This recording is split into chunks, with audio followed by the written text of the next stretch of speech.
डब्बा का एक और नौटंकी भरा हुआ व्लॉग आ गया है। नौटंकी कपड़ों को खोने की और उसके बाद में सबको प्रैंक में फंसाने की। प्रैंक जो है व्लॉगर्स का एक पेट कंटेंट रहता है, उसी को भरपूर यूज़ किया है। और दूसरा डब्बा का एक अपना सेल्फ कंटेंट है, और वो सेल्फ कंटेंट तो सब लोग जानते ही हैं। और वो सेल्फ कंटेंट है शॉपिंग और उसके बाद में उन सारे कपड़ों को दिखाना। तो कुल मिला के इन सब चीज़ों से भरा हुआ ये वाला व्लॉग है। और इसके अलावा भी आपको बहुत कुछ इसको देखने में मिलेगा जो इनके फैमिली के बाकी ड्रामों को दिखाता है। तो प्लीज़ बने रहिए हमारे साथ में, पूरा व्लॉग रिव्यू करते हैं। आज की चर्चा में आपका स्वागत है। जो लोग चैनल पर पहली बार आए हैं तो प्लीज़ सब्सक्राइब कर लें, साथ ही बेल आइकन भी दबा दें जिससे कि आने वाली वीडियो की इन्फॉर्मेशन आपको टाइम से मिल जाए। व्लॉग के शुरुआत में ही पिछली बार जो गेमिंग के लिए वो स्टोन्स लेकर आई थी, तो उस स्टोन से अम्मी अपने बचपन के खेल खेल के दिखा रही है कि किस तरह से वो एक्सपर्ट थी इसको खेलने के लिए। पहले ज़माने में गिट्टे यानी कि छोटे छोटे पत्थर इकट्ठा करके या फिर जो इमली के बीज होते थे उनको इकट्ठा करके लड़कियां लड़के बचपन में खेला करते थे। इस तरह से गिट्टे खेला बोला करते थे उसको, तो गिट्टे खेला करते थे। तो वही अपनी एक्सपर्टीज़ दिखा रही है कि मैं किस किस तरीके से खेला करती थी और आज भी कितनी एक्सपर्ट हूँ। और वहीं पे ही जाग जाता है गेम किसके दिमाग में, अम्मा के दिमाग में। तो माँ बेटी अपने अपने तरीके से बता रही हैं कि वो गेम को कैसे खेला करती थी और कैसे एक्सपर्ट थी। बाकी गेमों का क्या, और भी तो आप कई गेमों में एक्सपर्ट थे, वो गेम भी बताइए ज़रा। जैसे कि इस घर का हर आदमी दौड़ में बहुत एक्सपर्ट है, यानी कि उनसे दौड़ में कोई जीत नहीं सकता। सब लोग भागे हैं कहीं ना कहीं किसी भी जगह और किसी ना किसी के साथ ये जरूर भागे हैं। कुछ भी कहिए, प्लेयरों का खानदान है ये। शायद इस तरह के भागने पे भी इनाम मिलता तो इनके घर को पहला इनाम मिलना चाहिए था। मे भी नए व्यूवर्स को शायद पता ना हो तो वो कमेंट करके पूछ सकते हैं। हम सारी इनकी रेसेस का अलग अलग डिफाइन करेंगे, कौन कौन ने किस किस रेस को जीता था वो सारी बताएंगे आपको। और ये स्टार्टिंग जो व्लॉगिंग की करी है वो फनी ने करी है, फनी शूट कर रहा है। और वो साथ साथ जो है अपना गेम बताता है कि मेरा नया गेम जो अब आने वाला है वो ये है कि नई गाड़ी लेके आने वाला हूँ। और वो गाड़ी लेने के लिए अब कल जाएंगे तो नई गाड़ी आने वाली है। एवरीबडी सरप्राइज कि भाई बताया भी नहीं कौन सी गाड़ी आ रही है, क्या आ रही है, वो पुरानी वाली सही हो के आ रही है या वाकई में नई आ रही है। नहीं, वो कह रहा है कि नहीं इस बार जो सनरूफ वाली आ रही है। यानी कि अब अगले व्लॉग्स में आप इनको गाड़ी के अंदर खड़े हुए भी देखोगे कि इंडिया में जितनी गाड़ियां होती हैं उनमें सनरूफ का मतलब बिल्कुल अलग है, जबकि ये बाहर से जो कॉन्सेप्ट आया है वो कॉन्सेप्ट अलग है। जब तक गाड़ी में चलते हुए बीच में खड़े होकर वहां पर रील नहीं बना लेंगे, कुछ फोटो नहीं क्लिक कर लेंगे, कुछ मूवी नहीं क्लिक कर लेंगे, तब तक जो है वो गाड़ी का सनरूफ जो है ना वो पेबल नहीं होता है। अब देखिए, एक न्यूज़ तो दी फनी ने वहाँ पर और दूसरी न्यूज़ दी अपने घर पे आकर। जब वो व्लॉगिंग की ओपनिंग कर रही है तो पीछे से ही आके उसने बताया कि उसकी हाउस हेल्प आ गई है। मुंबई में अगर हाउस हेल्प आ जाए तो इससे बड़ी खुशी की बात तो कोई होती नहीं है। और वैसे भी ये कुछ काम तो करती नहीं है किसी भी तरीके से, तो इसको जो भी इसके काम होते हैं वो हाउस हेल्प से करवाने होते हैं। तो अब वो कम से कम उस बात की खुशी है कि चलो हाउस हेल्प आ गई है, जो कहेंगे वो खाना बना देगी, जो सफाई करने को कहेंगे वो सफाई वगैरह कर देगी, जो बर्तन कहेंगे बर्तन धो देगी। मे भी कपड़े वगैरह भी शायद उसी से करवाते हों। अभी तो ये सारे काम डब्बा ने आउटसोर्स कर रखे हैं। आउटसोर्स मतलब काफ़ी हद तक काम जो नीचे से होकर आता है, बाकी बचे हुए काम के लिए कपड़े और ये सब जो बाहर जाते हैं। अब देखने वाली बात है कि अगर हाउस हेल्प आ गई है तो फनी क्यों खुश हो रहे हैं इतने ज़्यादा। वो कह रही है कि अब ये सोच रहे हैं कि अब घर साफ रहेगा, अब साफ नहीं रहेगा, अब फनी को काम कम करना पड़ेगा। वो इसके लिए खुश हो रहा है। साफ तो अब भी घर रहने वाला नहीं है, क्योंकि वो कितना घर को करीने से लगाएगी, हर समय तो नहीं कर सकती ना। वो कुछ ही टाइम के लिए घर पर आएगी, ये तो है नहीं कि सारा दिन सारी रात आपके यहीं पर रहना है। तो भैया जैसे तुम्हारी आदतें वैसे तुम्हारा घर। कहते हैं ना घर तो लोगों से ही बनता है, और लोग जैसा रखते हैं घर को वो घर वैसा ही दिखाई देता है। अब देख लो, हाउस हेल्प भी अपने साथ में पता नहीं क्या क्या चीज़ें लेकर आई है गांव से, सब्जियां, फल, उसके अलावा शहद, सब चीज़ें लेकर आई है। यही ऐसे हैं जिनके लिए जो ना जी से अपना पैसा अपना चीज़ें नहीं छूटती, सिर्फ और सिर्फ खालाओं को छोड़कर। तो एक बार फिर चल पड़े हैं अपने कंटेंट की खोज में, और कंटेंट तो इन्हें पता है कि शॉपिंग करना। तो बहाना ये है कि ईद आने वाली है उसके, और ईद के बाद में ये लोग चले जाएंगे, यानी जो मौधा से आई है वो चली जाएगी, तो इसलिए उसके लिए कपड़े और ये सब लेने के लिए आज जा रहे हैं। देखिए, ये बात कर रही है रुकैया की, रुकैया चली जाएगी। मेरे को ये समझ में नहीं आता कि यहाँ पर ये क्या है, मतलब ये रुकैया जो है इस तरह तरीके से इतने दिन के लिए कैसे आ सकती है? भाई आज की डेट में आप कैसे आ सकते हो? हस्बैंड भी होगा, परिवार भी होगा, सब कुछ होगा, और एक ये ब्यूटी पार्लर टाइप का भी काम करती है कि घर पर या फिर घर पर जाकर, तो ये सारे काम भी करती है। तो ये सारे काम इसके जो चलेंगे नहीं चलेंगे, कैसे होंगे? एक गाँव की जगह में करती है। जिस घर में इसको कोई पसंद नहीं करता उस घर में ये आ गई है इसके साथ में, और आ गई है तो चलो ठीक है भाई। देखो अगर ये लेकर आई है तो इसका फ़र्ज़ बनता है कि ये अपने वाले घर में उसको ठहराए, उसको वहाँ उठाए बैठाए लिटाए, उसको वहाँ पर पूरी तरीके से वो वाला जगह दे। लेकिन यहाँ क्या है कि ये चाहे उस छोटी लड़की को लेकर आई हो और चाहे फिर आप इन दोनों माँ बेटी को लेकर आइए, लेकिन रहेंगे सारे सारे नीचे, ऊपर कोई नहीं आ सकता। जो कानून मैडम ने बना रखा है अपने फ्लैट के लिए, लगता है डब्बा ने भी वही कानून बना रखा है कि भाई सब लोग नीचे ही काम करेंगे, जो भी कुछ करेंगे, और ऊपर तो सिर्फ जो है कभी कभार जाएंगे व्लॉग बनाने के लिए, लेकिन वहाँ पर सोएगा और रहेगा कोई भी नहीं। भाई बहुत बड़ी बात है, जो इरशाद रहता था इनका एक सर्वेंट, वो ऊपर रहता था, हो सकता था नहीं तो उसे भी नीचे रख देते ये। अब देखिए नीचे वाला घर ऑलरेडी ओवरलोडेड हो रहा था, ऊपर से इसने लाके और वहाँ पे 2-4 मेहमान ठहरा दिए। देखने वाली बात है इस उम्र में जो अम्मा है वो कम से कम 80-85 साल के आसपास की होंगी, तो इस उम्र में भी वो नीचे जमीन पे चटाई पर लेटी हैं। ये तो है इनका बड़कपन और ये इनकी अकल। अब जब घर में ज़्यादा जगह ही नहीं होगी तो फिर क्या होगा? फिर यही होगा कि भाई नीचे लेटे रहो, ज़मीन पे लेटे रहो, और इसी तरीके से ज़मीन पे लेट लेट के ये सारे लोग सोते हैं। तो ये लोग और इनके रिलेटिव लोग सारे के सारे कैसे हैं? मेरे को तो एक ही इनका निर्णय निकलता है या एक ही निष्कर्ष निकलता है कि ये सारे के सारे लोग जो है पैसे के मामले में बिल्कुल खोखले हैं, और उसी की वजह से ये लालची हो गए हैं, और इनके ग्रीडीनेस की वजह से ही ये सब लोग यहाँ भाग भाग कर आते हैं और यहाँ से बटोरते हैं और अपने घर लेके जाते हैं, और यहाँ आके ऐशो आराम यानी कि नीचे लेटो, लेकिन उसके बाद में भी AC, खाना पीना, शॉपिंग, बाहर घूमना, ये सब मिलता है। वो बात दूसरी है कि बदले में आपको काम भी करना पड़ता है, और नीचे सोना हो या कुछ भी करना हो, इस तरह की पीड़ा भी आपको भोगनी पड़ेगी। लेकिन क्या करें, ये लोग ग्रीडी लोग हैं, मजबूर हैं, यही सब काम करेंगे। देखिए गरीब होना कोई पाप नहीं है, कोई अपराध नहीं है, कोई ऐसा ही बात नहीं है कि बहुत बुरी बात है, लेकिन गरीब होने के साथ साथ आपको ज़मीर अपना रखना पड़ता है, लेकिन ज़मीर यहाँ पर लोगों का है नहीं। दूसरे से कोई भी कीमती चीज़ लेते हुए आदमी 4 बार सोचता है, क्योंकि उसके लिए आपको छोटा बनना पड़ता है, नीचे देखना पड़ता है, और इसी वजह से आदमी अपने ज़मीर की वजह से किसी से बड़ी चीज़ें लेता नहीं है। छोटे मोटे तोहफे की अलग बात होती है, और यहाँ किसी को कोई शर्म नहीं है, कुछ भी दिला दो, कुछ भी दे दो, कोई ऐसी प्रॉब्लम वाली बात नहीं है। कोई अपने मुंह से ये नहीं कहता नहीं नहीं मुझे ये चीज़ नहीं चाहिए, या बस करो अब मैं नहीं ले सकता। अब देखिए सब लोग ये तैयार होकर नीचे आ गए हैं, और वहाँ पर जो है इनके जो ड्राइवर है समीर, वो मिल जाते हैं। तो उसको देखकर जो बड़े आराम से कहता है आजकल तो आपको कोई काम नहीं है, बहुत आराम हो रहा होगा। मतलब मुझे ये समझ में नहीं आता इस आदमी का कि ये किस तरह का, ये कि अपने यहाँ जो रेस्टोरेंट बनेगा ना, उन लोगों को कैसे रखेगा और किस आंख से देखेगा। अब ये बताइए इसमें उसका क्या दोष है, समीर का क्या दोष है? अगर गाड़ी ठुक गई और गाड़ी अगर उससे ठुकी होती तो पता नहीं भैया ये क्या क्या कहना था और उससे क्या क्या बोलना था। मतलब ये आदमी जो जैसा सिंपल सा दिखाई देता है उतना सिंपल है नहीं, और ये कह रहा है वो कि हम तो लगातार काम कर रहे हैं।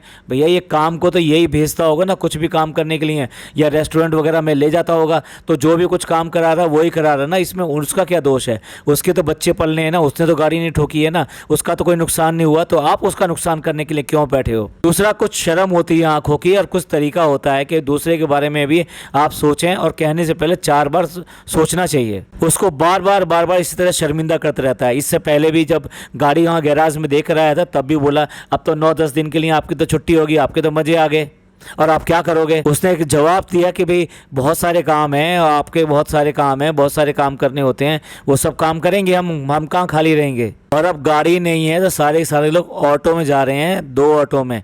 चाहते तो ये कैब वगैरह भी कर सकते थे, पर चलो उसके लिए एक बहाना है कि भैया उसको पेट्रोल या डीजल की स्मेल आती है तो उसको वोमिटिंग हो जाती है बच्ची को। और अब इन बच्चों की और बाकियों की सबकी शॉपिंग हो रही है, और शॉपिंग करते हुए बड़े बचपने से बड़े भोले अंदाज में कहती है कि बच्चों के कपड़े मैं बचपन से सोचती थी कि ये पीछे लगा के क्यों नापते हैं। पूछ लिया होता ना अपनी अम्मी से, अभी तो तुम्हारे कोई बच्चा है नहीं, तो अपनी अम्मी से बाकी से पूछ लिया होता कि क्यों करके नापते हैं। हर समय बेवकूफ़ी भरे सवाल लोगों से पूछना कोई अच्छी बात थोड़ा ना है। इससे तो रुकैया ही तेज है, वो उससे कम से कम पता तो है कि क्यों करके आगे से लगाते हैं और क्यों करके पीछे से लगाते हैं, जबकि वो डेफिनेटली इससे उम्र में कम है। और कपड़े वगैरह हो गए तो अब चप्पलों की बारी आई, तो चप्पलें देख रहे हैं और साथ में अम्मी से पूछती हैं, अम्मी आपको चाहिए कोई चप्पल? भाई पूछ लेना अम्मी से, बहुत ज़रूरी है, क्योंकि एनिवर्सरी वाले डे पे जब इतनी भागम भाग मची हुई थी और वो सारे कामों में बिजी थी, और उसके बाद में भी जो है जब शाम को चलने का बात आई कि भाई चलिए बैंक्वेट हॉल या जो भी प्लेस इन्होंने बनाया था वहाँ पे चलते हैं, तो अम्मी ने तपाक से बोल दिया, मेरी चप्पल कौन लाएगा, मेरी चप्पल दिलाने चलो। तो चलिए चप्पल ले लेते हैं। और चप्पल लेते समय आप देखो फिर दोबारा से अपने लिए चप्पल ले ली, जबकि इतनी सारी चप्पलें तो पहले ही रखी हुई हैं, और इतने गट्ठर के गट्ठर चप्पल एक साथ खरीद के ले आई थी। जब वो पता नहीं 20 चप्पल लेके आई थी या 7 चप्पल लेके आई थी, अब ठीक से याद नहीं है। और उसके बाद में भी चप्पलें खरीदी हैं और आज फिर चप्पलें हो रही। शॉपिंग हो गई, शॉपिंग के बाद में खाना तो होना चाहिए, तो खाना भी हो गया, और खाना खाने के बाद में आ गए घर वापस। अब जब घर वापस आए तो दिमाग में खुराफात घूमी है कि चलो एक काम करते हैं, प्रैंक करते हैं और कह देते हैं कि सामान खो गया, ऑटो में छूट गया, और जो जितने कपड़े थे उनमें से आधे से ज़्यादा उसमें चले गए। तीनों लड़कियां यानी कि डब्बा और पिज़्ज़ा और महर, ये तीनों मिलके जो ड्रामा रचती हैं और प्रॉमिस करती हैं ठीक है हंसेंगे नहीं, बताएंगे नहीं, जबकि ड्रामे के असली रचयिता जो है ना वो फनी, वो बाद में आएंगे। कि घर में आके जब ये ड्रामा शुरू किया कि भाई वो सारा के सारा सामान जो ऑटो में छूट गया और वो नहीं लेकर आया, कौन लेकर आया किसी को नहीं पता है। के बीच में रुकैया सामने आती है, लेकिन रुकैया के सर पे ना पल्ला नहीं है, यानी कि दुपट्टा नहीं है, तो उसको उसने ब्लर कर दिया। भैया जैसे हो वैसे ही दिखाओ। अगर किसी ने मान लो ये अहद ले रखा है कि भाई हम ऐसे करेंगे, तो फिर वो ऐसे ही दिखाई देगा। और दूसरी बात ये, घर के अंदर बहुत सारी लेडीज़ जो है घर पे पल्ला नहीं रखती हैं, पर आपको तो क्या है अपने पड़ोसी ऑडियंस को खुश करना है, और उन्हें एक मौका भी ऐसा नहीं देना कि जो वो ये कह सकें कि भाई किसी के दुपट्टा सर पे नहीं था। वो बात दूसरी है कि भाभी का जो है ना सिर्फ और सिर्फ किचन के अलावा कभी दुपट्टा बहुत ज़्यादा उसके सर पे रहेगा नहीं, और वो फिर उसके अलावा वेस्टर्न ड्रेसेस भी यूज़ करती है, तो तब दुपट्टा का तो सवाल ही नहीं पैदा होता। तो तब ये जो पड़ोस वाले ऑडियंस हैं तब कहाँ जाते हैं ये। अब भाई जैसे हो वैसे दिखाई दोगे तो वो ज़्यादा अच्छा रहेगा। और फिर उसमें अगर आप बोल कर कुछ ड्रामा करेंगे इस बात का अपने धर्म के लिए, अपने इस्लाम के लिए और रिवायतों के लिए कि हम तो इन रिवायतों को जीते हैं और ये वाली रिवायतों को फॉलो करते हैं, तो वहाँ पर आप फंस जाते हो कि आप बोल तो कुछ रहे हो लेकिन दिखा कुछ रहे हो। तो इसलिए जो है आपके लिए एक प्रॉब्लम खड़ी हो जाती है। तो खुद ही मकर जाल आपने खुद बुना है इस बात का। तो जैसे हो आप वैसे दिखाई दो। वो हर समय दुपट्टा रखती है वो रुकैया, लेकिन अगर मान लीजिए कभी किसी सीन में उसके पास नहीं है तो नहीं है, इसमें कौन सी बड़ी बात हो गई। देखिए ड्रामा बिल्कुल सही चल रहा था, कोई प्रॉब्लम नहीं चल रही थी, बिल्कुल सही चल रहा था। लेकिन जैसे ही वो जो एक पैकेट को खींचा डब्बा ने तो वो हंस दी, तो एक वहाँ पे उसने लूज़ पॉइंट छोड़ा और उसके बाद में नान आ गया, और नान जो है बहुत तेज़ है। उसने डेफिनेटली जो पहचान लिया कि कहीं ना कहीं ये प्रैंक है। उसने सबसे पहली बार ये बोला कि ये प्रैंक है क्या। दूसरी जो डॉटर खाला है वो बहुत तेज़ है, वो फटाफट इसका प्रैंक जो पहचान लेती है कि ये कब प्रैंक कर रही है। और जब इतने इंडिकेशन मिलते हैं तो फिर अम्मी को भी पता लग गया कि डेफिनेटली ये जो प्रैंक कर रही है ये कोई ऐसी भोली भाली नहीं है कि जितना अगर सामान खोएगी तो इसको चिंता नहीं होगी और ये कुछ बोलेगी नहीं, कुछ चिल्लाएगी नहीं, कुछ कहेगी नहीं। उसके लिए कोई ना कोई बलि का बकरा नहीं देखेगी कि इसकी वजह से ये सारे आइटम खोए हैं। एक बात सबसे ज़्यादा नोट करने वाली है, इस बार जो है अम्मी के मुँह से निकलता है तो किसी काम की नहीं है। ये डायलॉग जो ना पहली बार नहीं निकला है, इससे पहले भी जब ये आई थी और आके कह रही थी गोभी गोभी तो हम नहीं खाएंगे, तो उसने बड़े आराम से कह दिया था तो क्या उबाल के ये बाहर फेंक दूं क्या। और जब ये केक बनाने के लिए इसी तरीके से रात के 2 बजे आई थी तब भी बिल्कुल साफ मना किया था कि यहाँ केक वेक बनाने की ज़रूरत नहीं है, सारा घर जो है तुम यहाँ पे गंदा कर दोगी और सफाई कोई करेगा नहीं। तो ये सारे इंडिकेशन इस बात के लिए हैं कि ये इसको 1-2 बार नहीं बहुत बार इस तरह की बातें बोलती है, पर वो क्या है कि बार बार ऐसे बोलने से फ़ायदा नहीं जब आप उससे वो काम करवा ना पाएँ।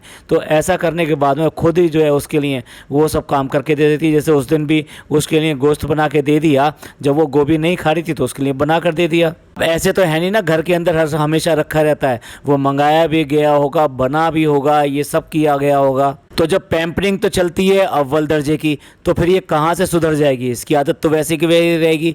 इसलिए तो मतलब घर के मेहमान हो या ये हो, सारे के सारे लोग कहते हैं कि जो लड़की पहले पानी उठ के नहीं पीती थी वो भी ऐसा कर रही है और वैसा कर रही है।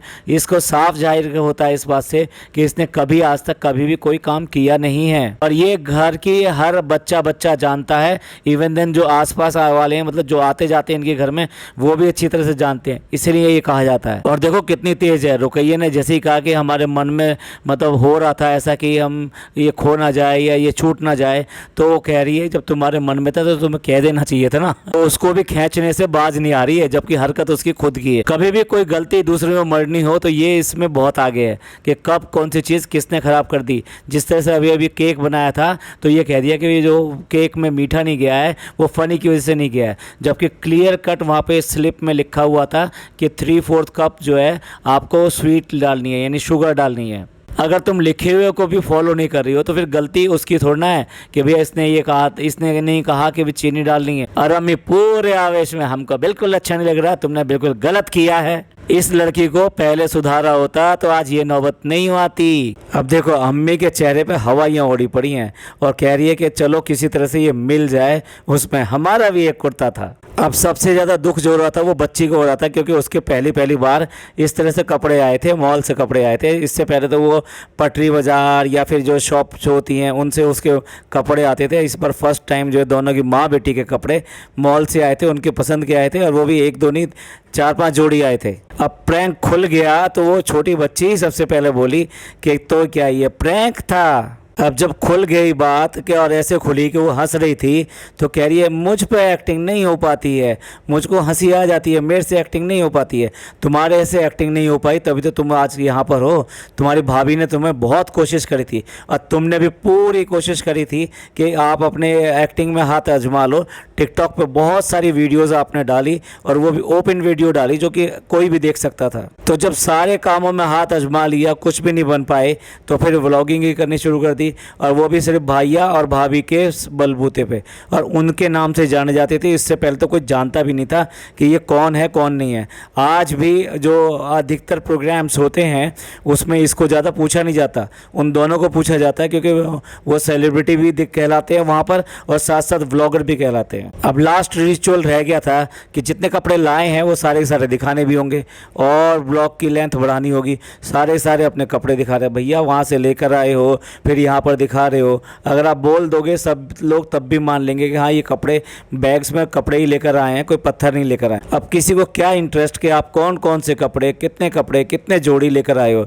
आप जितना दिखाओगे उतना ज़्यादा लोग बोलेंगे भाई ये कम क्या ज़्यादा क्यों है, और साथ साथ जो कलर ऐसा क्यों है, और फिर आपने इतने सारे क्यों ले लिए और किसके लिए ले लिए, ये तो बहुत ज़्यादा मॉडर्न हो गया, ये ज़्यादा ऑकवर्ड हो गया, पता नहीं कितने सारे, ये आउट ऑफ फैशन है। अब चलिए ये सब तो हो गया, अब अगला दिन भी हो गया। अब अगला दिन भी देख लीजिए, नाश्ता हो या खाना हो नीचे ही आ जाते हैं। तो इसलिए तो कहते हैं तुम्हें घर जमाई। तुम क्या बात कर रहे हो, तुम सिर्फ ऊपर सोने के लिए जाते हो, चाय नाश्ते के लिए नीचे आते हो, खाने के लिए नीचे आते हो, डिनर के लिए नीचे आते हो, तो सारा काम तो तुम्हारा यहीं चलता रहता है। पिछले व्लॉग से और इस व्लॉग में भी कह रही है बार बार कि जो निदा और सूफियाना ने इनको गिफ्ट दिया था और वो क्या है उसमें क्या निकलेगा, वो 2 बार खोलने के लिए बात कर चुकी है, लेकिन एक बार भी दिखाया है नहीं है। और अब चल पड़े हैं नई गाड़ी की फॉर्मेलिटी अदा करने के लिए, यानी पेपर वर्क एंड ऑल। तो दोनों वहाँ पे गए और जाके वापस आ गए, कुछ नहीं दिखाया, कौन सी गाड़ी, कैसी गाड़ी, कहाँ से आ रही है। अब गाड़ी का हो गया तो अब जो है पार्टी भी होनी चाहिए और मुंह मीठा भी होना चाहिए, तो इसलिए आ गए एक रेस्टोरेंट में। और कह क्या रहा है कि मैं यहाँ पता है क्यों लेके आया हूँ, कह रहा है क्वालिटी टाइम के लिए। भाई तुम दोनों कहाँ ऐसे बिजी रहते हो, तुम तो सारा दिन रात दिन तो साथ रहते हो, तो तुम्हें कोई क्वालिटी टाइम की कहाँ से ज़रूरत पड़ेगी। तुम्हारा ऊपर घर भी है, तुम जानबूझ के सारे नीचे पड़े रहते हो। और देखो कितने इसके पास में प्रमोशन के लिए ये सब चीज़ें आती रहती हैं, 2-2 3-3 पुटल्ले बंधे पड़े हैं, लेकिन उसके पास वो खोलने का और उनको दिखाने का टाइम नहीं है। और रात को जब इतनी देर रात तक जगोगे तो फिर भूख तो लगेगी, तो रात भर जो इनका खाना चलता रहता है, झगना चलता रहता है, और पूरा बेड साइकिल लेके चलते हैं। वहाँ होटल में गई थी तो वो जो पी रही थी वो कौन सा शुगर फ्री था। तो ये इस तरीके से सारा लाइफ स्टाइल इनका इस टाइप का ही है, जो कि हाइजीन को ना तो मेंटेन करता है और ना ही इनके लिए हेल्दी है। वो सारी चीज़ें चलती रहती है पूरी तरीके से। तो चलिए एंड करते हैं इस पॉडकास्ट का, और अगले पॉडकास्ट में ज़रूर गाड़ी देखने को मिलेगी, और जल्दी ही इसका रेस्टोरेंट भी देखने को मिलेगा, और जल्दी ही फिर रेनोवेशन का काम शुरू हो जाएगा। तो ये सारे के सारे बैक टू बैक जो है इसके प्लानिंग चल रही है कि किस तरीके से मैं अपनी व्लॉगिंग को लेकर चलूँगी, कहाँ कहाँ से कंटेंट आएगा, और वो उसी तरह के काम सारे छेड़ती हुई चलती है। ये पॉडकास्ट आपको अच्छा लगा हो तो प्लीज़ लाइक कीजिए, सब्सक्राइब कीजिए, शेयर कीजिए। थैंक यू, धन्यवाद, शुक्रिया।